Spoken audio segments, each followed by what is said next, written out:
علم الإنسان ما لم يعلم۔ رضوان اللہ تعالی علیہم اجمعین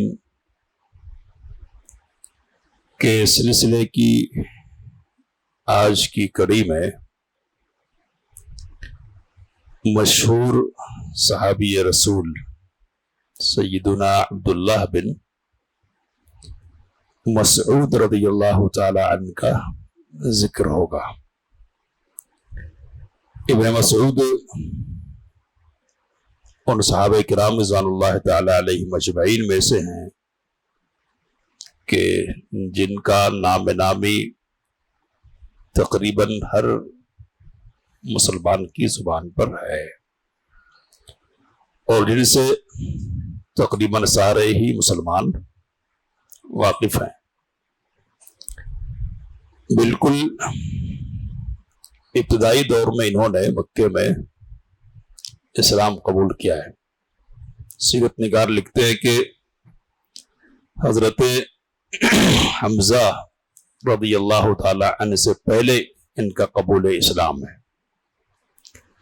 مکے میں ان کا کوئی خاندان نہیں تھا، یہ بنو زہرہ کے حلیف کی حیثیت سے رہتے تھے اور غریب گھرانہ تھا، اس لیے عقبہ بن ابی معیط کی بکریاں چرایا کرتے تھے۔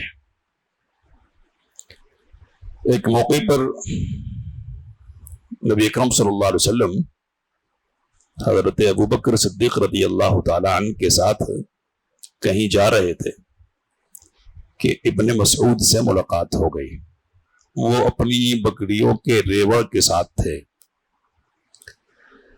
حضرت ابوبکر رضی اللہ تعالی عنہ نے کہا کہ دودھ ہے؟ تو کہنے لگے کہ ہے تو، لیکن میرے پاس امانت ہے، یعنی میں دے نہیں سکتا، میں اس کا مالک نہیں ہوں، امین ہوں بس۔ نبی صلی اللہ علیہ وسلم نے کہا کہ کوئی ایسی بکری بتاؤ کہ جو ابھی بالغ نہیں ہوئی ہے۔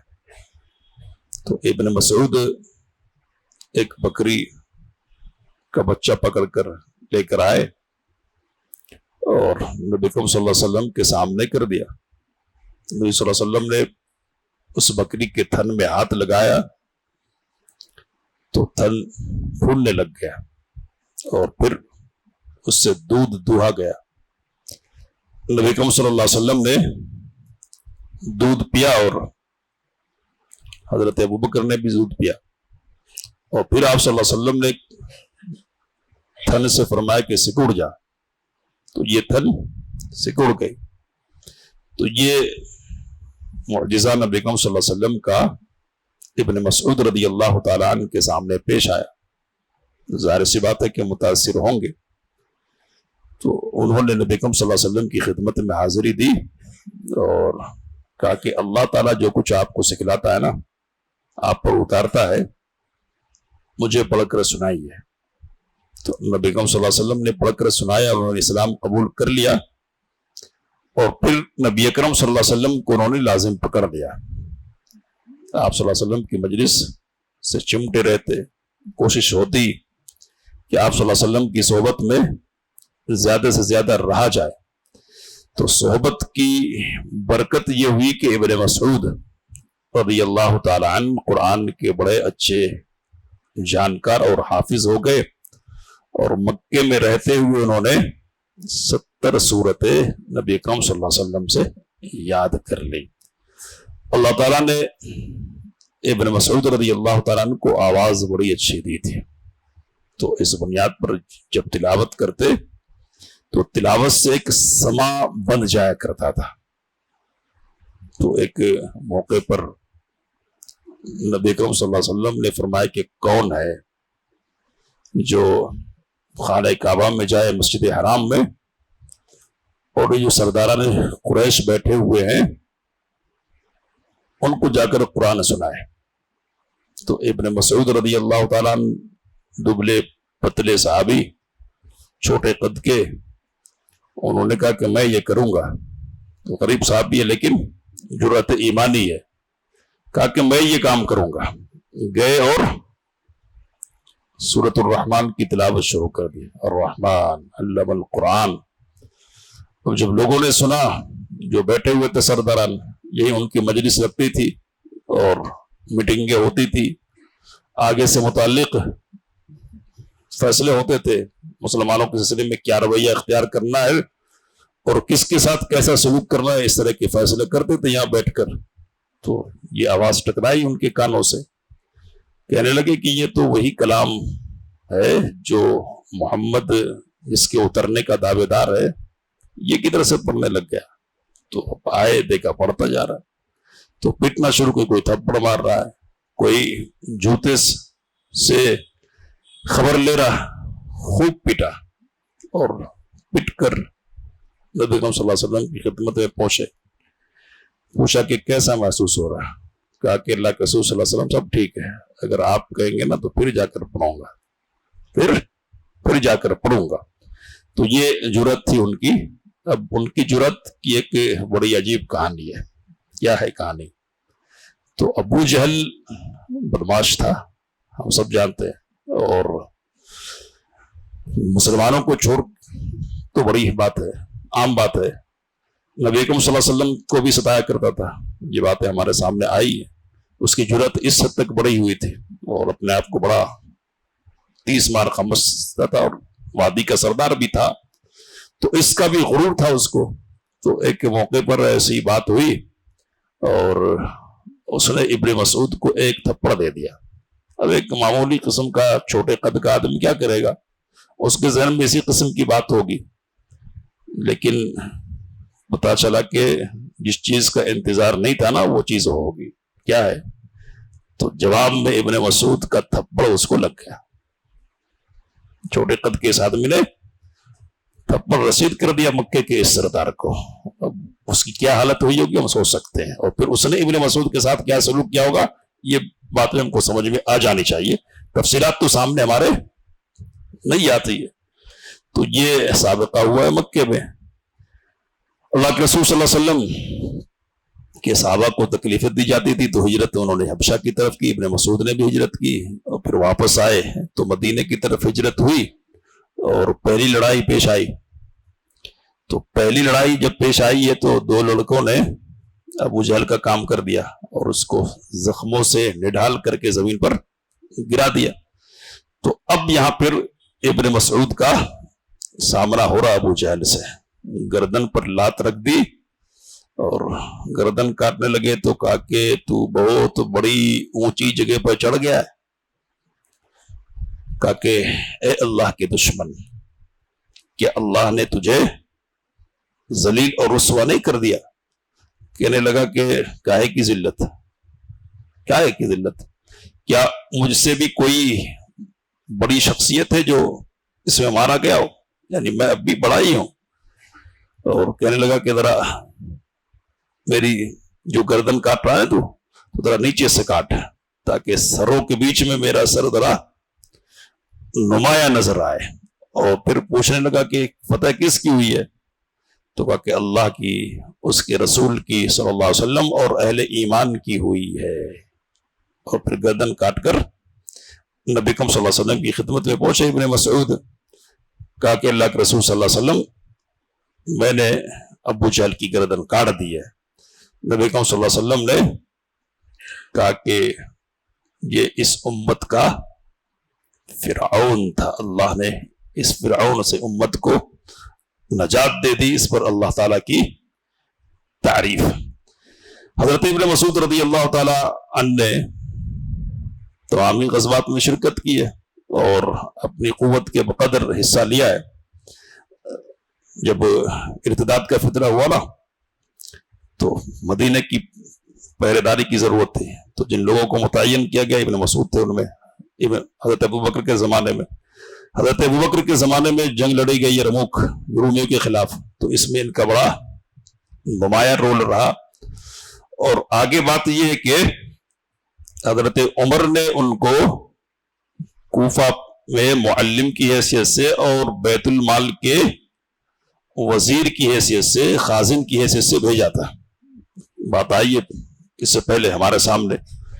ایک مدت گزرنے کے بعد یہاں سے حضرت عمر نے ان کو بلا لیا مدینے میں، اور یہاں جب آئے تو حضرت عثمان رضی اللہ تعالیٰ عنہ کا دور تھا، تو اس دور میں حضرت ابو ذر کی وفات ہوئی مقام ربضہ میں، تو تجہیز اور تکفین کا کام ابن مسعود رضی اللہ تعالیٰ عنہ نے انجام دیا، اور پھر مدینہ پہنچے ہیں تو طبیعت خراب ہو گئی، اور 70 سال کی عمر تھی تقریباً، تو ایسا محسوس ہونے لگ گیا کہ اب رخصتی کا وقت ہے۔ تو خلیفہ وقت حضرت عثمان رضی اللہ تعالیٰ عنہ ان کی خدمت میں حاضر ہوئے اور کہنے لگے کہ کیا محسوس کر رہے ہیں، طبیعت خراب ہو گئی ہے؟ تو انہوں نے کہا کہ ہاں، مجھے میرے گناہوں نے بیمار کر دیا ہے۔ کہا کہ آپ کیا چاہتے ہیں، کیا چاہتے ہیں؟ تو کہنے لگے کہ میں اللہ کی رحمت چاہتا ہوں۔ کہا کہ طبیب بلا دو اور عطیہ کا حکم دے دو، یعنی طبیب کو جو پیسہ دینا ہے۔ تو کہا کہ مجھے کسی عطیہ کی کوئی ضرورت نہیں ہے۔ کہا کہ آپ کی بیٹیوں کے لیے؟ تو کہا کہ میری بیٹیوں کو بھی کسی قسم کے عطیہ کی ضرورت نہیں ہے، میں نے ان کو سورۃ الواقعہ پڑھنا سکھا دیا ہے، یہ ان کو فقر سے بے نیاز کر دے گی۔ تو اب یہ بات تو صحیح روایت کی بنیاد پر ثابت نہیں ہے، اور سورۃ الواقعہ کی یہ جو فضیلت ہے یہ موضوع روایت پر ہے۔ اب یہ سیرت کے حوالے سے بات ہو رہی، اس لیے ذکر اس کا کر دیا گیا۔ بہرحال حضرت عبداللہ بن مسعود رضی اللہ تعالیٰ عنہ کا انتقال ہوا۔ وصیت انہوں نے کی تھی کہ زبیر بن عوام رضی اللہ تعالیٰ عنہ ان کی نماز جنازہ پڑھائیں گے۔ تو رات میں انہوں نے نماز جنازہ پڑھی، اور البقیع میں تدفین عمل میں بقیع الغرقد میں حضرت عثمان کو اطلاع نہیں ہو سکی، تو انہوں نے بعد میں ناراضگی کا اظہار کیا اور حضرت زبیر سے کہا کہ تم نے اچھا نہیں کیا کہ مجھے ابن مسعود کی وفات کی اطلاع نہیں دی، ورنہ میں بھی شرکت کرتا تھا وغیرہ۔ تو بہرحال یہ تو آخر کی کہانی ہے۔ حضرت ابن مسعود رضی اللہ تعالیٰ عنہ اس امت کے جلیل القدر علماء اور فقہاء میں سے، وہ شخصیت کے فقہ کی نسبت، ایک خاص فقہ کی نسبت ان کی طرف کی جاتی ہے، اور اپنی فقہ کو مضبوطی دینے کے لیے کہتے ہیں کہ ہماری فقہ کدھر سے نکلی ہے؟ ابن مسعود سے۔ تو واقعتاً وہ فقیہ تھے۔ حضرت ابن مسعود رضی اللہ تعالی عنہ کی خصوصیت یہ کہ قرآن مجید کے بڑے اچھے قاری تھے، اور قرآن کریم کے علوم پر ان کی نظر بڑی گہری تھی، بہت گہری۔ تو قرآن کریم کے اچھے قاری تھے۔ اس حوالے سے ایک بات کہ ایک موقع پر نبی اکرم صلی اللہ علیہ وسلم ان سے فرمانے لگے کہ مجھے قرآن پڑھ کر سناؤ۔ کہنے لگے کہ میری کیا اوقات ہے اللہ کے رسول صلی اللہ علیہ وسلم، میں آپ کو کیسے قرآن پڑھ کر سناؤں گا، قرآن تو آپ پر اترتا ہے نا۔ تو نبی اکرم صلی اللہ علیہ وسلم نے فرمایا کہ میں یہ چاہتا ہوں کہ دوسرے سے سنو۔ تو ابن مسعود رضی اللہ تعالیٰ عنہ نے سورۃ النساء کی تلاوت شروع کی اور پڑھتے گئے، اور نبی اکرم صلی اللہ علیہ وسلم سنتے گئے، یہاں تک کہ آیت پر پہنچے کہ فَكَيْفَ إِذَا جِئْنَا مِن كُلِّ أُمَّةٍ بِشَهِيدٍ وَجِئْنَا بِكَ عَلَى هَؤُلَاءِ شَهِيدًا۔ اس وقت کیا عالم ہوگا کہ جب ہم ہر امت میں سے ایک گواہ لائیں گے، یعنی نبی کو بطور گواہ امت کے خلاف پیش کریں گے، وَجِئْنَا بِكَ عَلَى هَؤُلَاءِ شَهِيدًا، اور ان پر، ان نبیوں پر پھر آپ کو گواہ بنا کر پیش کریں گے، تو فائنل جو گواہی ہوگی وہ آپ کی ہوگی۔ تو ابن مسعود پڑھتے جا رہے تھے، یہاں سر اٹھا کر دیکھا تو دیکھا کہ نبی اکرم صلی اللہ علیہ وسلم کی آنکھوں سے آنسو روا ہے، اور آپ صلی اللہ علیہ وسلم کہہ رہے کہ بس یعنی اس کا اثر نبی اکرم صلی اللہ علیہ وسلم نے قبول کیا ہے۔ نبی اکرم صلی اللہ علیہ وسلم نے فرمایا کہ استقرئوا القرآن من اربع، قرآن اگر پڑھوان سیکھنا ہے تو 4 لوگوں سے سیکھنا، 4۔ تو ان 4 لوگوں میں سے پہلا نام نبی اکرم صلی اللہ علیہ وسلم نے کس کا لیا؟ ابن مسعود رضی اللہ تعالی عنہ کا لیا۔ اور باقی 3 کون ہیں؟ تو معاذ بن جبل رضی اللہ تعالی عنہ ہے، ابی بن کعب ہے، اور سالم ہے جو حذیفہ رضی اللہ تعالی عنہ کے آزاد کردہ غلام ہے۔ تو پہلے نمبر پر ابن مسعود ہے. ابن مسعود کہتے ہیں کہ قرآن کریم کی کوئی آیت اور کوئی صورت ایسی نہیں ہے کہ جس کے بارے میں مجھے یہ نہیں معلوم کہ وہ کہاں اتری اور کس کے سلسلے میں اتری ہے. اور اگر مجھے پتا ہو کہ قرآن مجید کا کوئی مجھ سے زیادہ جاننے والا ہے تو وہ کہیں بھی ہو میں اس کی طرف سفر کر کے جاؤں گا. تو اس سے اندازہ کر سکتے کہ ابن مسعود رضی اللہ تعالی عنہ کا کتنا مقام تھا قرآن مجید کے سلسلے میں. اور حضرت عمر رضی اللہ تعالی عنہ جب کسی شخص کی قدر کر رہے نا تو یہ بات بذات خود بہت بڑی ہے کہ وہ شخص معمولی نہیں ہے. تو حضرت عمر نے بڑے اونچے کلمات ابن مسعود رضی اللہ تعالی عنہ کے سلسلے میں کہے. اب یہ جو خوبی ہے ابن مسعود کی کہ بڑے قاری ہے بڑے فقیہ ہے تو اس کے پیچھے کیا ہے بات. وہ بات کہہ کے اور پھر ایک آخری بات کہہ کے بات ختم کریں گے.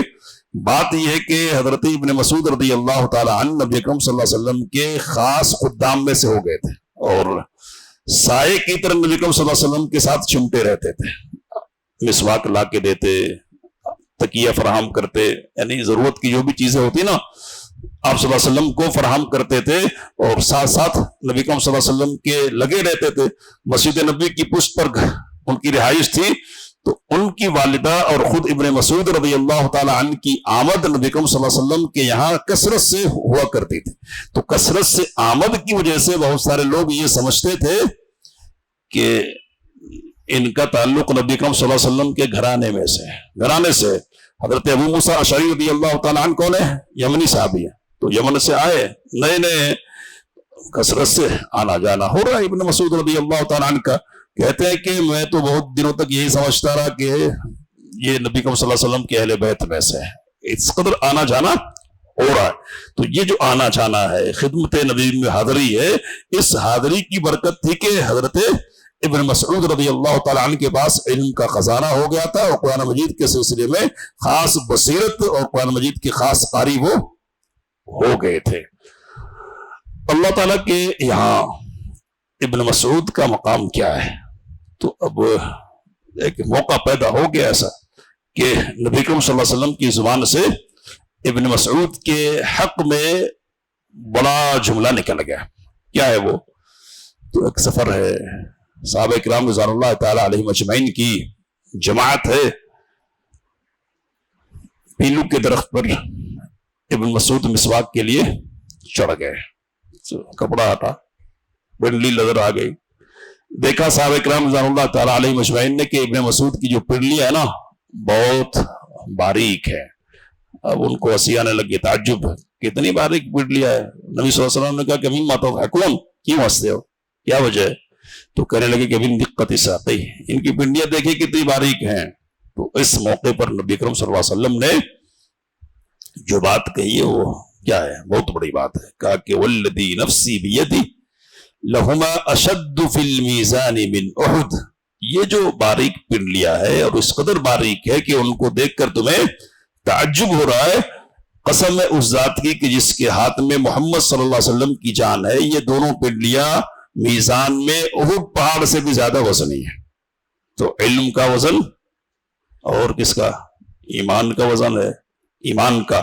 اس لیے کہ ایمان نہیں ہو تو پھر بے وزنی ہے. جسم اور ڈول ڈال کا وزن کی بنیاد پہ میزان میں وزن ہونے والا نہیں ہے. نبی کریم صلی اللہ علیہ وسلم نے صحیح بخاری کی روایت میں ارشاد فرمایا کہ انہ لیؤتی الرجل العظیم السمین, بہت موٹا اور لمبا آدمی لایا جائے گا, جسمانی ڈیل ڈول کے اعتبار سے بہت عظیم موٹا, اور اس کو ترازو میں ڈالا جائے گا نا تو کہا کہ لا یزن عند اللہ جناح بعوضہ, اللہ تعالیٰ کے یہاں اس کی حیثیت مچھر کے مکھی کے پر کے برابر بھی نہیں ہوگا. تو اب بھی جو وزن بن رہا ہے نا وہ جسمانی ڈیل ڈول کے اعتبار سے نہیں ہے, ایمانی مضبوطی اور عمل کی قوت کے اعتبار سے. تو اس شخصیت کے حامل ابن مسعود رضی اللہ تعالی عنہ تھے. آج ہم ان کا ذکر کر رہے ہیں خاص طور پہ, تو کیوں کر رہے ہیں؟ تو اس لیے کر رہے ہیں کہ ان کی قربانیاں اسلام کے راہ میں ہے اور آج ہمارے درمیان زندہ ہیں. تو کس لیے ہے؟